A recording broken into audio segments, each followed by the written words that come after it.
Greeks were voting January 25 in an early general election crucial for the country's financial future, with the radical left Syriza party of Alexis Tsipras tipped as the favorite to win, although possibly without a large enough majority to form a government.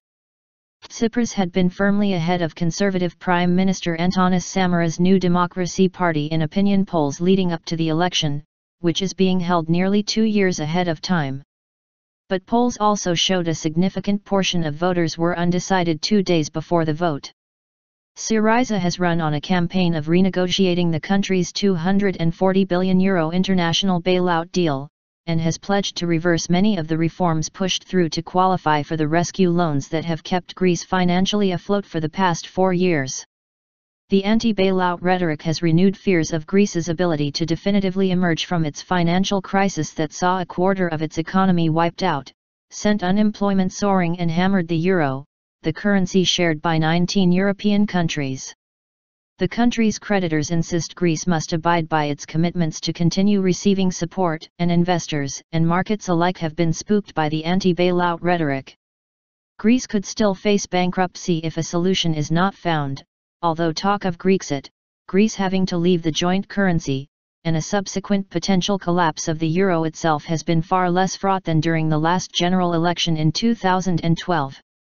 Samaras' campaign focused on the gradually improving economy, which grew for the first time in 6 years in the third quarter of 2014, and has promised to reduce some taxes if re-elected.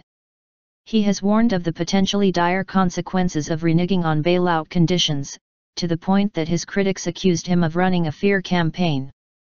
But Syriza's promises of ending the crushing austerity Greeks have been living under since 2010 have wooed many voters infuriated by the deterioration in their standard of living and ever-increasing tax bills. The big question is whether any party will win the required 151 of Parliament's 300 seats to form a government alone. The Greek political scene has fractured during the financial crisis, with voters abandoning the two formerly dominant parties, the Conservatives and the Socialists, in favor of a smattering of smaller parties. In their final day of campaigning Friday, both Tsipras and Samaras appealed to the undecided voters, which opinion polls put at around 10% in the days before the election. Without the required 151 seats, whichever party wins will have to try forming a coalition government with another party. The first 3 parties each have 3 days to try and form a coalition government to avoid a second election being called within a month.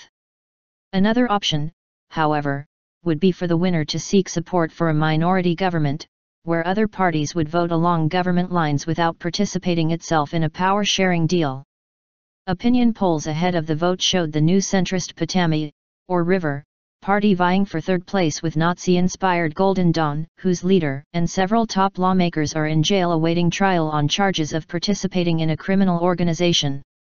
Whichever government emerges, it has a series of formidable tasks ahead of it, the most pressing of which is concluding frozen negotiations with bailout inspectors to release a €7.2 billion, $8.1 billion, loan installment originally due late last year. The inspectors must come soon, Finance Minister Gykas Hardovlis said Saturday. The new government will also have to negotiate some kind of relief for Greece's €320 billion debt and bolster weak growth.